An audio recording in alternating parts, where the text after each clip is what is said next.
Kayaknya kita semua tahu lah ya, singa itu kayak apa. Si raja hutan, simbol kekuatan. Pokoknya gagah banget. Tapi pernah kepikiran nggak kalau cerita di balik citra ikonik itu ternyata jauh lebih rumit? Yuk kita bedah bareng-bareng, apa benar yang kita tahu soal singa selama ini tuh udah semuanya? Oke, kita mulai dari sini ya. Coba deh bayangin seekor singa.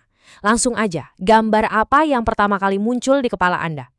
Nah, saya tebak pasti kayak gini kan. Singa Afrika yang gagah perkasa. Badannya kekar, surainya itu loh, tebal banget, keren. Terus, aumannya itu bisa bikin merinding. Yap, inilah predator puncak sabana, simbol kekuatan yang udah kita kenal. Ya, dari dulu banget, gambaran yang ikonik banget.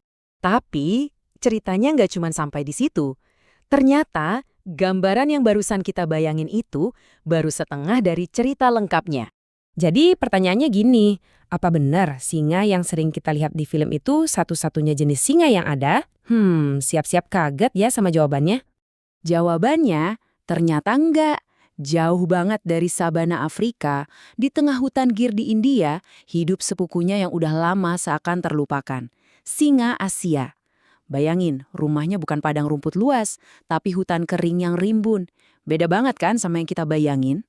Jadi gini, secara sains mereka ini disebut subspesies. Artinya apa?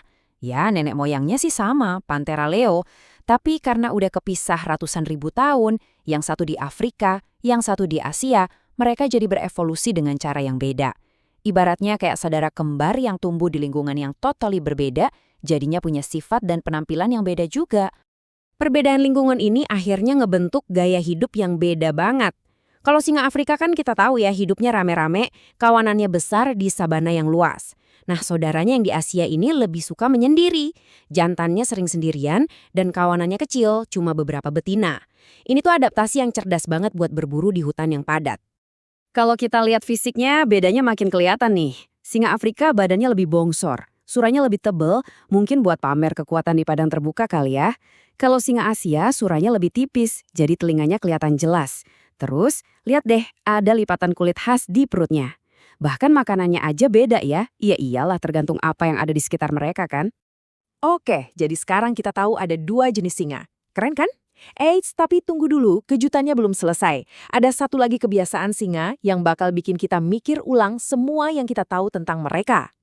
Pertanyaannya, singa manjat pohon emang bisa dengan badan segede dan seberat itu? Kayaknya nggak mungkin ya. Ternyata bisa. Di beberapa daerah di Uganda dan Tanzania, singa itu jago banget manjat pohon. Ini bukan cuma sekali dua kali, tapi udah jadi kebiasaan. Mereka bisa santai-santai di atas dahan pohon, kayak lagi nongkrong di sofa aja gitu. Dan ternyata, ini bukan buat iseng-iseng. Ada alasannya, dan cerdas banget. Pertama, buat ngadem dari panasnya matahari. Kedua, biar nggak diganggu serangga kayak lalat tetse. Ketiga, dari atas kan enak tuh buat ngintip mangsa. Dan terakhir, ya buat istirahat dengan aman. Jenius kan? Ini bukti kalau singa itu hewan yang sangat adaptif. Nah, dari alam liar, kita geser sedikit yuk ke dunia manusia. Karena saking gagahnya, singa itu nggak cuma jadi hewan, tapi udah jadi legenda yang mengakar banget di sejarah kita. Singa Sogolon. Kedengarannya kayak judul dongeng ya, tapi ini sebenarnya julukan buat seorang tokoh sejarah yang super keren yang namanya sendiri berarti singa. Dan kisahnya mungkin udah nggak asing lagi buat kita semua. Yap, inilah dia kisah nyata di balik The Lion King. Namanya Sundiata Keita. Dia lahir sebagai pangeran tapi lumpuh dan diasingkan.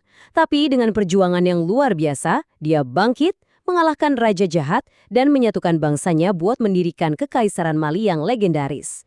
Dia bukan cuma raja, dia adalah singa dari Mali. Ini bukti nyata gimana simbol singa itu hidup dalam sejarah. Setelah kita lihat kehebatan mereka di masa lalu, baik di alam liar maupun dalam legenda, sekarang kita harus kembali ke realita. Dan sayangnya, realita masa kini buat para singa ini cukup menyedihkan. Masa depan mereka benar-benar di ujung tanduk. Lihat angka ini, sekitar 891. Cuma segitu jumlah singa Asia yang tersisa di alam liar. Dan parahnya lagi, mereka semua hidup di satu hutan aja. Kebayangkan betapa rentannya mereka? Oke, terus gimana nasib singa Afrika? Populasinya sekitar 20.000. Kedengarannya banyak ya, tapi jangan salah, angka ini adalah hasil dari penurunan drastis. Populasi mereka anjlok parah cuma dalam beberapa dekade. Makanya status mereka sekarang rentan. Kalau kita lihat perbandingannya langsung kayak gini, baru deh kerasa betapa gentingnya. Populasi singa Asia itu kecil banget dibanding singa Afrika. Dan yang lebih besar pun terus menurun. Ini tamparan keras buat kita, betapa rapuhnya keberadaan dua kucing besar yang agung ini. Terus, kenapa bisa begini?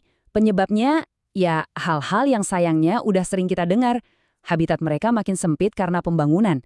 Mereka sering konflik sama manusia, rebutan lahan dan ternak, ditambah lagi ada resiko penyakit, perburuan liar, dan mangsa alami mereka juga makin berkurang. Sebagai penutup, saya mau lempar satu pertanyaan. Selama ini, kita selalu lihat singa sebagai simbol kekuatan. Nah, pertanyaannya sekarang kembali ke kita. Apakah kita punya kekuatan dan kemauan untuk melindungi masa depan mereka?